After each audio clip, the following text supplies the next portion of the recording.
Coucou mes fleurs bleues, mes fleurs roses. Ici la daronne de la santé 2.0.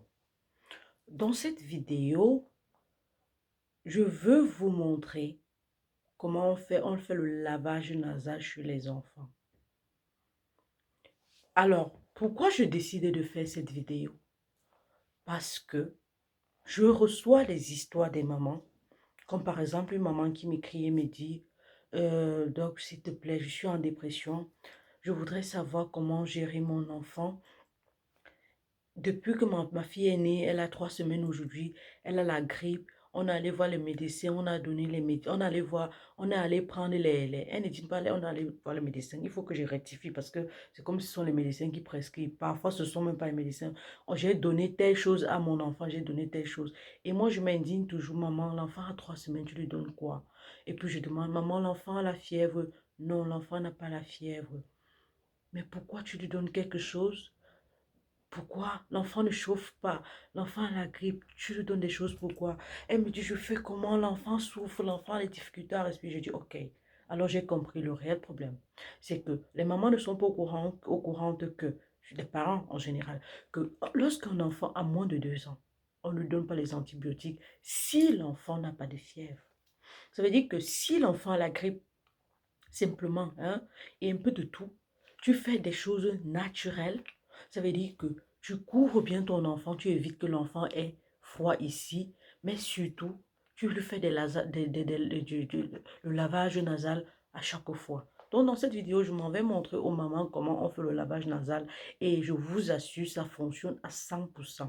Sur mon premier accouchement, j'étais comme vous. Je voulais à tout prix que le médecin me donne quelque chose. J'ai dit à la pédiatre, mon enfant souffre, mon enfant n'arrive pas à respirer. Elle m'a regardé, elle m'a dit, rentre à la maison, tu fais le lavage nasal. Voyez-moi, c'était choquant. C'était choquant. Mais quand je fais, ça fonctionne, les mamans. C'est pas un doute. Donc, vous avez votre enfant qui est là, mon bébé. Vous allez en pharmacie. Il y a deux façons de faire. Vous allez en pharmacie. Vous achetez une solution saline avec une seringue. Une seringue, je vous la fais voir. Et l'aiguille. Où l'aiguille là? Et l'aiguille.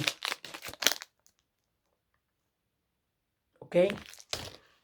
J'ai l'enfant, je vais en pharmacie, j'achète une solution saline. Ça vient souvent dans les bouteilles de 500 ml, comme ça peut aussi venir dans les trucs de 1 ml comme ça, je sais pas. Donc vous prenez ça, c'est stérile, tout est emballé, tout est encore propre. Vous ouvrez ça bien.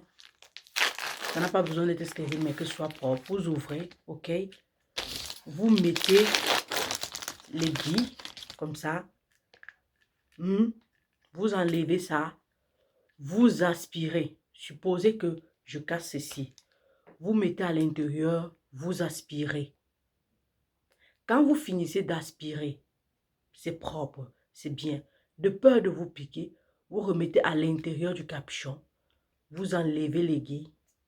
Vous remettez dans le plastique ou vous jetez loin afin que ça ne blesse pas l'enfant. J'ai les deux trucs, c'est comme ça. J'ai déjà aspiré le liquide. Je l'ai ici. Une autre solution est que quelqu'un d'autre n'aspirerait pas. Ils utiliseraient directement ceci en appuyant comme ça et le liquide va sortir. Mais c'est dangereux parce que cette partie-ci peut blesser l'enfant. Peut blesser les narines de l'enfant. Vous pouvez aller mal l'enfant en s'agitant, ça blesse les narines de l'enfant. Mais c'est pas grave. Donc vous avez le choix entre utiliser ça ou utiliser une seringue ou simplement vous avez acheté quelque chose à la maison. Il est où? Vous avez acheté quelque chose à la maison qui a le bout comme ça, qui peut entrer dans les narines de l'enfant ou qui est suffisant. Vous achetez un truc comme ça, adapté, que vous allez souvent laver, utiliser et vous appuyez parce qu'il sera question d'appuyer, que ce soit souple comme ça. Donc, j'ai déjà aspiré tout. Je suis après, j'ai mon enfant. Je mets l'enfant sur je sais pas si sur le lit, la table où je l'habille ou sur mes jambes, ok? Là, vous savez, c'est un mannequin, je ne peux pas vraiment faire grand-chose. Je le dépose comme ça. Je prends mon aiguille déjà pré-remplie ou le truc-ci, ou le flacon. Je mets ici dans les narines de l'enfant, ok? J'appuie, d'autres, attendez, il y a plusieurs techniques. Je peux appuyer comme je peux ne pas appuyer. Mais vu que vous êtes en train de mettre d'abord au départ, vous mettez simplement, vous appuyez à l'intérieur, l'enfant sera en train d'étouffer. Et quand vous appuyez à l'intérieur, vous retournez l'enfant du côté contraire et vous appuyez le nez 1 seconde, 2 secondes du côté où vous avez mis le liquide, vous lâchez. Le liquide va sortir de l'autre côté du narine. Vous avez de la narine, pardon, et vous avez déjà enlevé les sécrétions de l'autre côté. Vous refaites le même processus de ce côté. C'est-à-dire que vous mettez vous mettez comme ça pour ça entre, ça entre, ça entre, ça entre, ça entre jusqu'à c'est fini. Vous prenez le doigt, vous appuyez ici pour que ça sorte par là-bas. 1 seconde.